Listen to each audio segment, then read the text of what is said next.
Hey guys, yo, what's up and welcome to another round of Jump Inside Gaming News. We give you all the bits of news related in gaming in the past fortnight. Let's get started.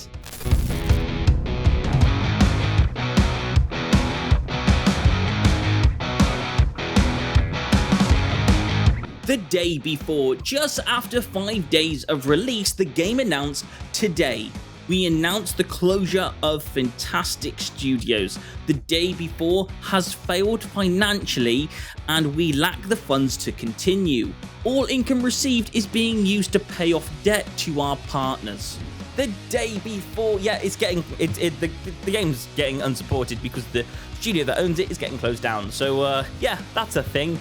I'm really disappointed. I love it when game companies, the small game companies, big themselves up and really develop an awesome game that they can like just put all their energy into and make an absolutely fantastic hitter.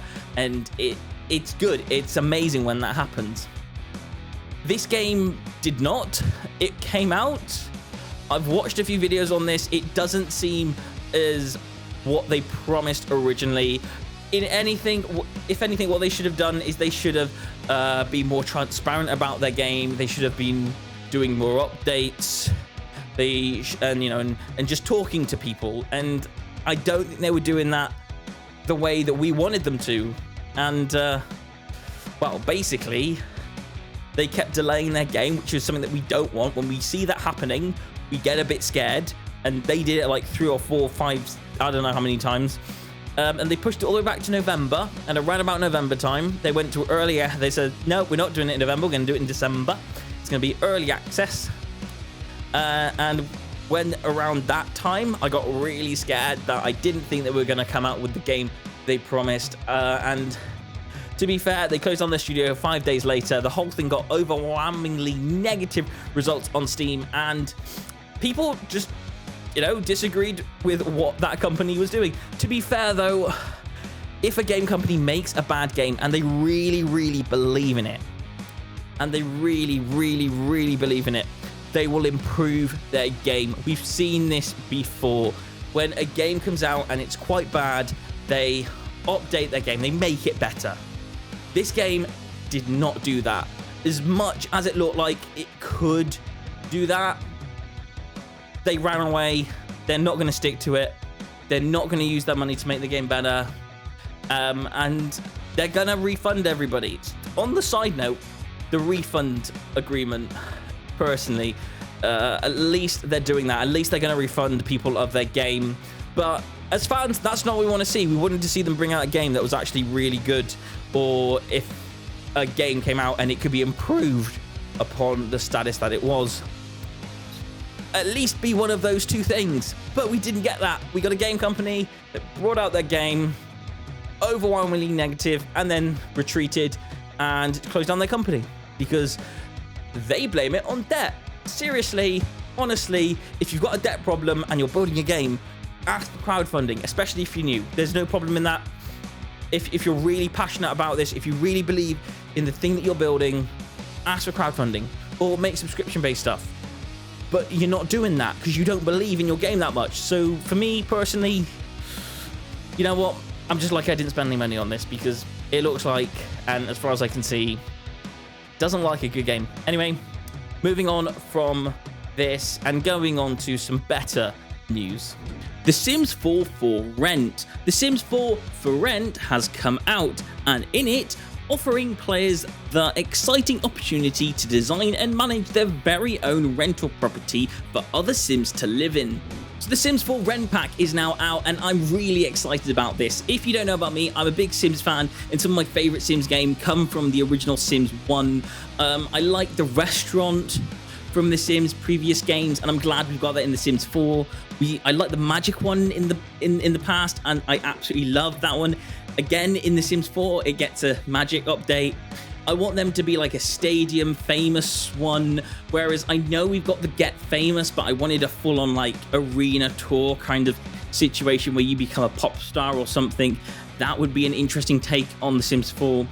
And last but not least, I'm really, really happy with a hotel DLC from way back to Sims 1. Now, we've got For Rent. It's not a hotel DLC, but on the fact that it invites people and allows them to stay at a location, I'm really hoping that the DLC for a hotel is right around the corner. It seems like we've got pretty much everything else, so I can see that on its way and coming. So there you go. Really excited for The Sims. Tell me what you think about it.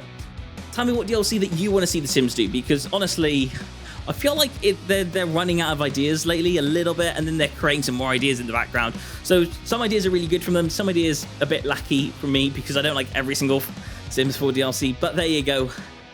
Tell me what you think. What DLC do you want to see from The Sims 4? Write it down in the comments below. Moving on to the next piece.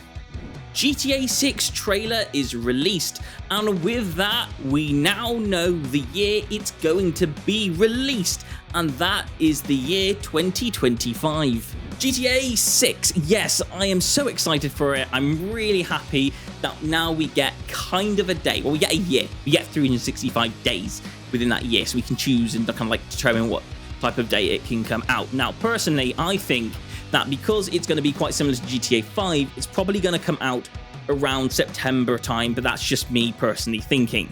I think if I had to call a specific date, I'd say August, but that again is just a guess, because I'm guessing it's more near the end of the year than the beginning, and August seems like a good kind of like get to school time. Maybe it's coming out in September time. I think around there would be a good date. It might come out later, it might come all the way to December to give them the max amount of time to actually develop their game. I think the most important thing is for them right now is to make sure their game is up to perfection. If it takes 2 years to just rinse out everything, make sure the game is as perfect as it can be, then do that, because it's very important, because I just want to see a really good game from them. So yes, GTA 6, if you can, make it as beautiful as possible. Moving on to the next piece of news.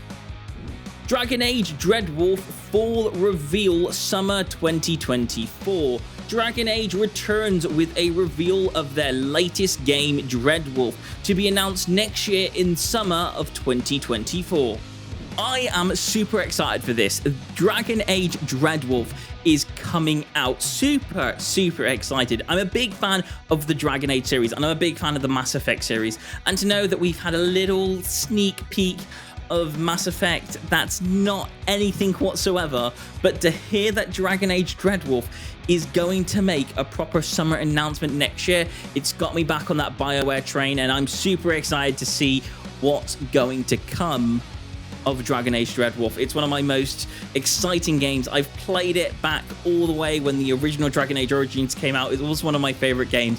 It took me a while to get into Inquisitor, but when I did, I went through it all and I played that game throughout all the way to the end. Personally, wasn't a massive fan of it, but I will continue to play Dragon Age because I love the story of what it offers. It's a world between people and mages and demons, and it messes with all that, and every game brings something new to the table, and I can't wait to see what Dreadwolf does. And will it come to an end? I have no idea. That's what I'm looking forward to the most. Dreadwolf could bring the whole series to an end, because it just feels like that sort of a thing. Or at least it could come to an end of an era and begin a new era, which is what I presume this game company would do. So anyway, there you go right there. That's Dragon Age Dreadwolf. I can't wait to see more of that next year in the summer, to see what predictions I might come up with for that date. Anyway, thanks for watching, and that's been Jump Inside Gaming News. I will see you guys on another Jump Inside video. Goodbye.